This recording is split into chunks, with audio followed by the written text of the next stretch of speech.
Welcome back, everybody. My name is Kevin. It's good to be here with you this evening. Now, many of you are struggling right now because you wrestle with a little bit of anger and frustration, perhaps a little bit of resentment towards narcissistic family members that you're staying no contact with, or narcissistic exes. And the reason you're wrestling is because you don't like that feeling of anger. You don't like that feeling of disappointment. You don't want to have any resentment within you. But I'm here to tell you right now that it's very important for you empathic people to learn how to hold space for your anger because it's protecting you. Let's get deeper into this. My name is Kevin, and this is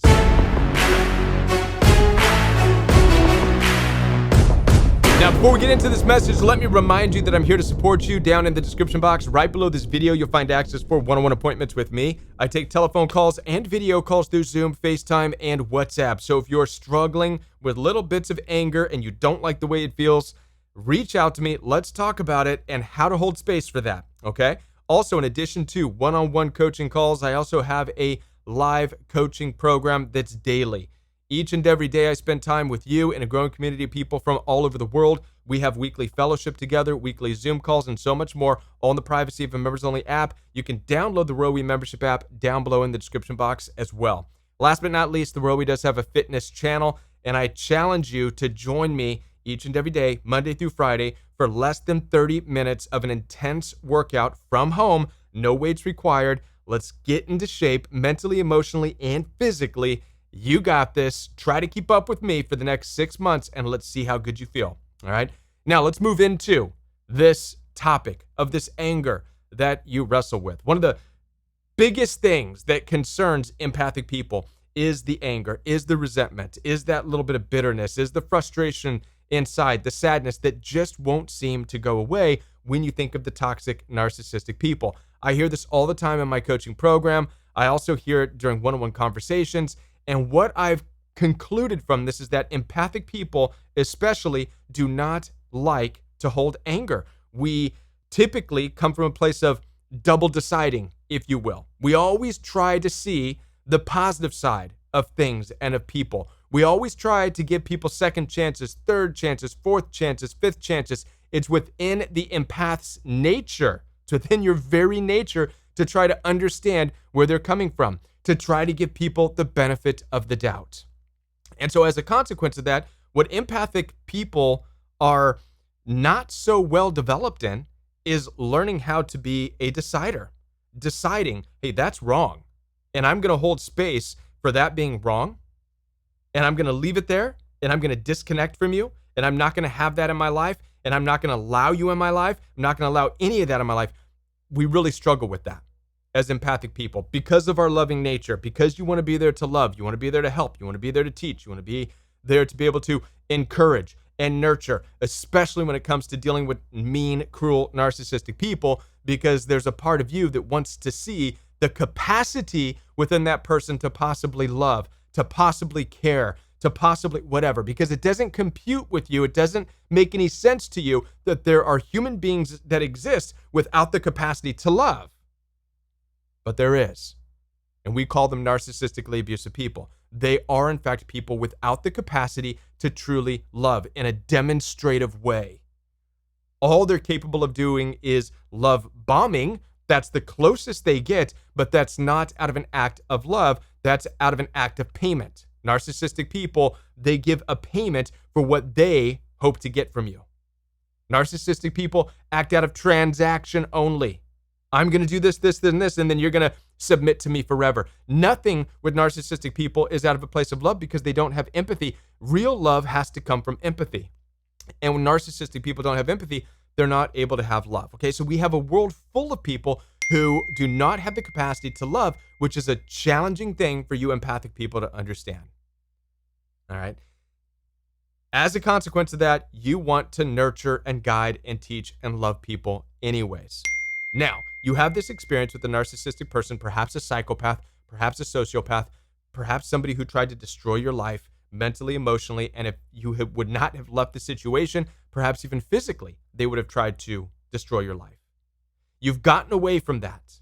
You've broken free from that, and you've started to find some peace. Now, there's a part of you as an empathic person who wants to look back and say, I'm back at this place of peace. Now I can go back and I'm not going to care about how mean they are. I'm just going to be loving and this and that. And by the way, that's a faulty assumption in and of itself. You as an empathic person, it's impossible for you not to care about what other people feel and think. It's within your nature. This is what makes you loving. This is what makes you nurturing, because you are, in fact, looking for the outcome of that. You are, in fact, looking for the light bulb moment in the other person. You are, in fact, looking for that person's love. It needs to be demonstrated so that you know that what you're doing is fruitful. We are all wired to be fruitful in this life. You're not wired by God to go and throw something into an empty pit. That's just wasting things. You'll exhaust yourself. We are wired by God, even as empaths, to plant seeds and watch things grow. Don't buy into a lot of the churchianity stuff out there of, well, just plant seeds and let other people water and grow. I mean, in some way, shape, or form, we're always doing that. But when it comes to your intimate relationships, it's a waste for you to plant seeds for nothing to ever grow. Yet that's exactly what happens when you're in toxic relationships. And it doesn't matter if it's with narcissistic family members or a boyfriend or a girlfriend or a husband or a wife. You're simply exhausting yourself planting these seeds and nothing's ever coming into fruition. You're not designed to be stuck in that. Now, as a consequence, you get out, which is what you should do. You go no contact, which is what you should do. But now you notice that you're wrestling with a little bit of anger and it goes against you. It goes against your empathic nature to have this anger. You don't understand why you have to have it. And particularly, you have it whenever you think of the toxic narcissistic people. You think of this anger, you have this bitterness, you have this resentment, and you're like, man, this sucks. I don't like it. Whoa, whoa, whoa, whoa. What this is it's God's way of allowing you the opportunity to hold space for this anger. And what it's really doing is it's holding space for you learning how to be a decider for once in your life. You're exercising the decider function within your mind. I have decided this is not good. I have decided that those people and the way they act and the way they behave is not good. It's not healthy. I've decided that their violence is not going to be in my life. I've decided that their criticisms are not going to be near me. I've decided that these people are not going to be in my presence. They can't. I've decided that I am not going to waste my love and my encouragement and my joy into an empty, bottomless pit. This is exercising the decider function in you that I believe God wants you to exercise because it's for your protection. You see, without the ability to exercise this decider function, which, by the way, feels like anger for an empathic person, it's holding space for anger. That's the decider function. That anger that you wrestle with, the anger that you hate so much, is your decider function. It's you wanting to connect, wanting to encourage, wanting to be loving, but then being met with this, I'm angry with them. And what is that? You're like, I don't like this. I don't want to be angry. No. You have to have that because that's the protection. That is what's keeping you in the decider function. Basically, it's a war within yourself. There's this rational side of you that's like, nope, I need to be protected from that.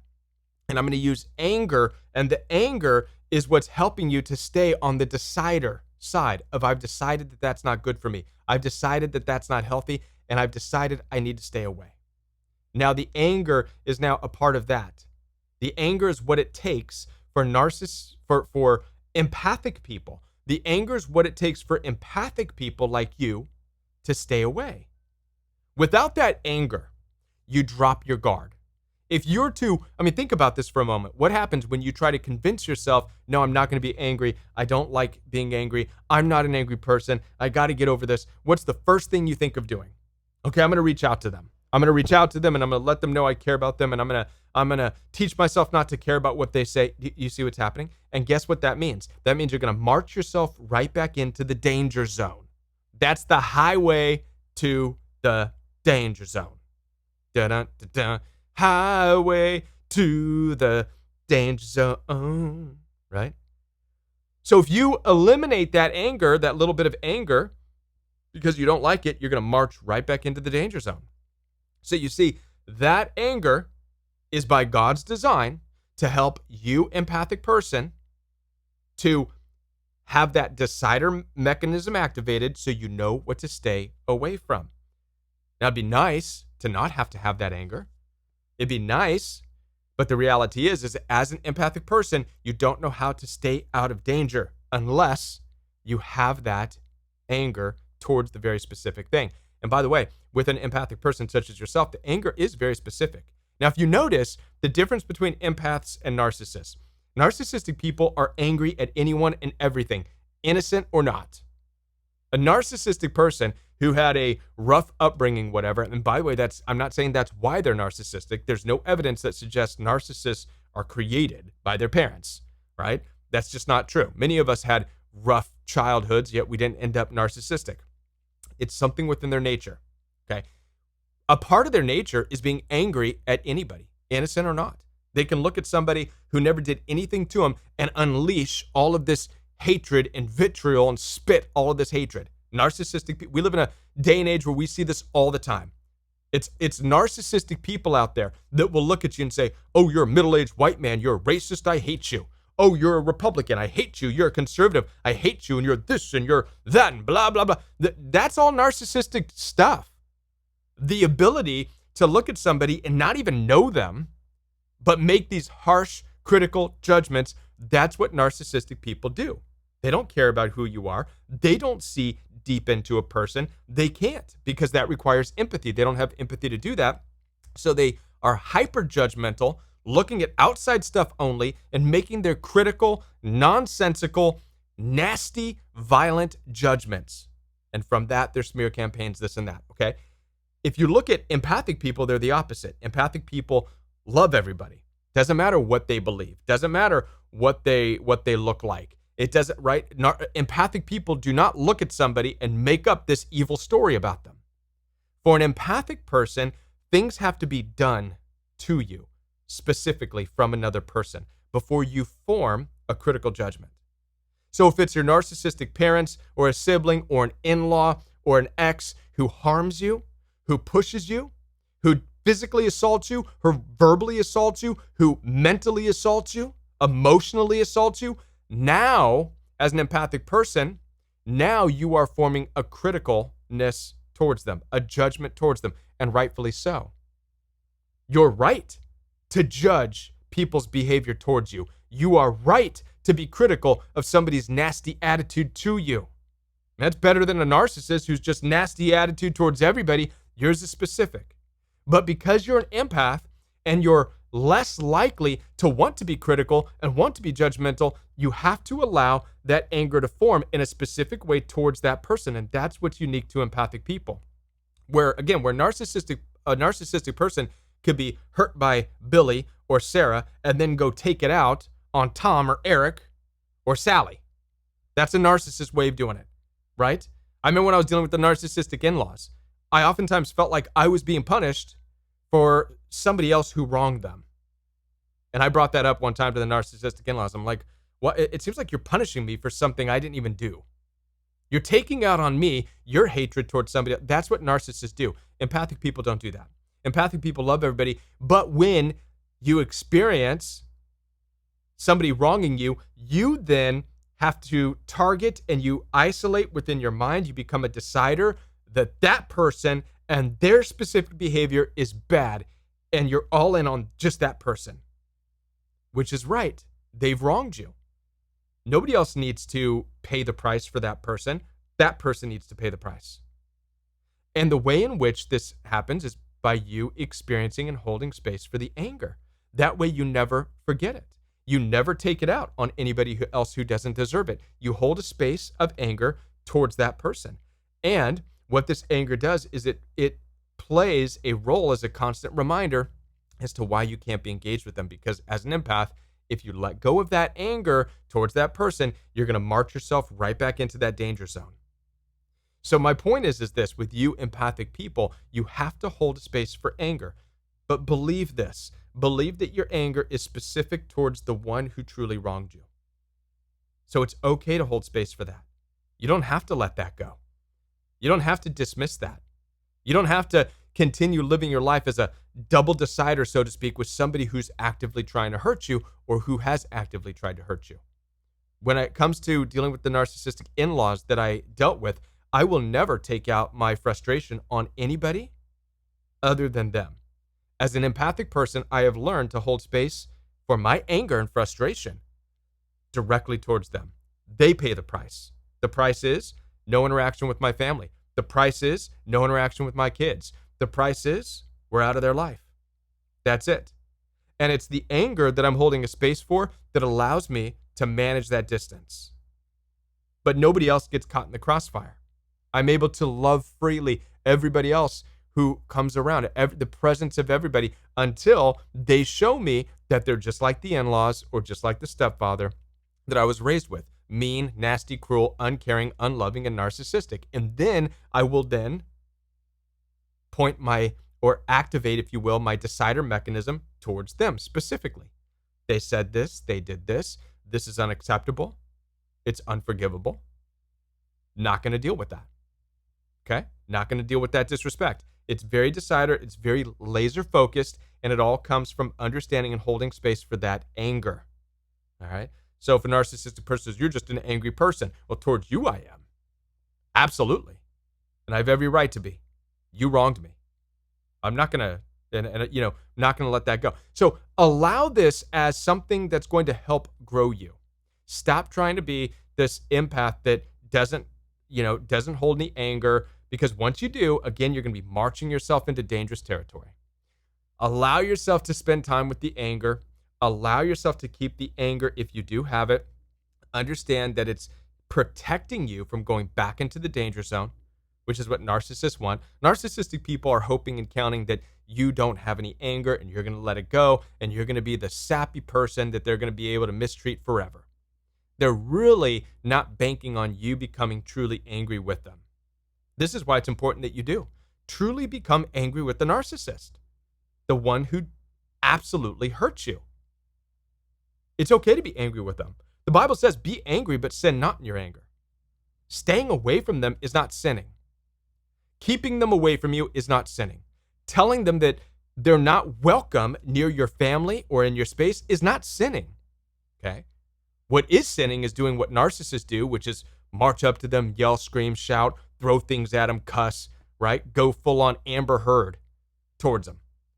Take a crap on their pillow, right? That's what narcissists do.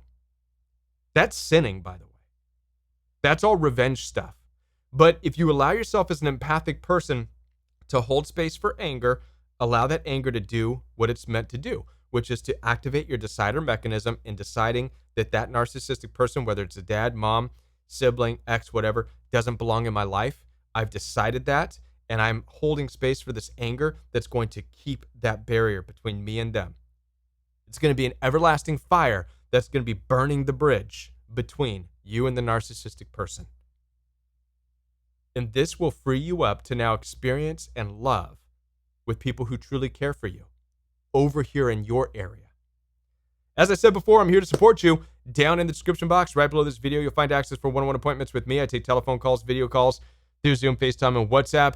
So don't hesitate to reach out to me, schedule that time with me. Also, check out the Rowie Private Membership.